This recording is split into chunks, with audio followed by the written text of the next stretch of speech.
can I congratulate Carol Mochan on sponsoring this debate and bringing it to the Chamber. And can I agree with her that I think what the evidence of the last, I don't know how many minutes we've been in this debate now, 45 minutes, is that we need a proper Chamber debate in government time to discuss this very important issue, because we all know that our country has a complex relationship with alcohol. This is not a recent discovery. This has been going on for generations. And I completely agree with what Pauline McNeill read. I don't know who the quote was from. I didn't write it down, but I was struck by it. We are so good at talking about the problem.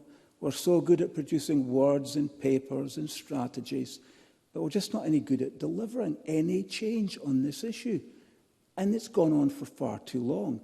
And therefore, I absolutely echo Carol Mochan's comments about the need for a full debate in government time, with all of the parties putting forward their ideas on what we will do to change the trajectory of our country in relation to alcohol consumption and alcohol dependency. Enough is enough. People die.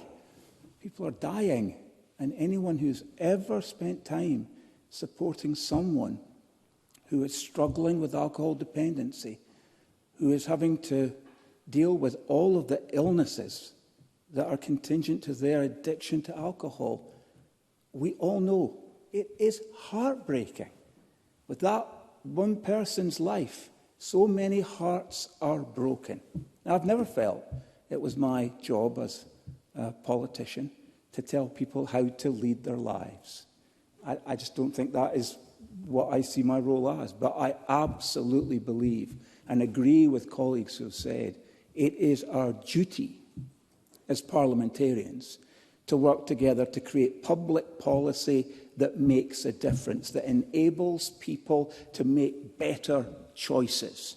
And so those who will put forward the argument that alcohol consumption is entirely a personal decision and it's nothing to do with the government or public policy, I'm afraid that that argument crumbles in the face of the gentlest of scrutiny and all of the evidence of our life experiences.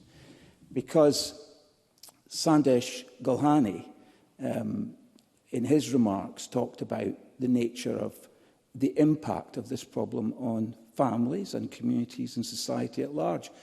We don't live our lives as isolated beings. Even though we have our own individual identities and our own preferences, we're woven together. I absolutely subscribe to the doctrine that we are our brothers and sisters' keeper. And that's why we have a solemn responsibility as members of the Scottish Parliament to do something about alcohol addiction as it is impacting and harming individuals, families, communities, and our country. But prioritising collective actions or blunt instruments over individual responses is not the answer. Again, Dr. Gulhani was very clear about our position in relation to the minimum alcohol pricing policy. As well-intentioned as it is not meeting the need. Because, frankly, picturing someone who has an addiction is easy for all of us. Facing higher prices, what does it do? It means they do without in essential other areas and impacts other people in the process. Now, time is actually up, I think, shortly for me. So let me just conclude by saying that we need a new course. We need to chart a new course for Scotland on this issue. Enough of the talking, enough of the strategies, enough of the reviews. Let's do something. Let's invest, for example, in local rehabilitation centres across the country. Let's put help easily within the reach of every person that needs it. Help within the reach of those who are striving to support those who are struggling with the problem. And let's educate our young people. Let's deal with the problem at root. Let's create a better relationship between the people in our country and alcohol. And let's deal with the behaviour issues that arise from the misuse or abuse of alcohol, from binge drinking and other activities. Let's deal properly with the antisocial behaviour that arises because of the abuse of alcohol. Let's deal with the issues that my constituents, for example in Falkirk, talk of: excessive noise, violence, graffiti, litter left in the wake of those who've been intoxicated and who have been disruptive in the street or the community. The failure to hold individuals accountable for their behaviour sends a destructive message, a dangerous message about what behaviour is permissible. But failing to act, we are perpetuating a vicious cycle of harm.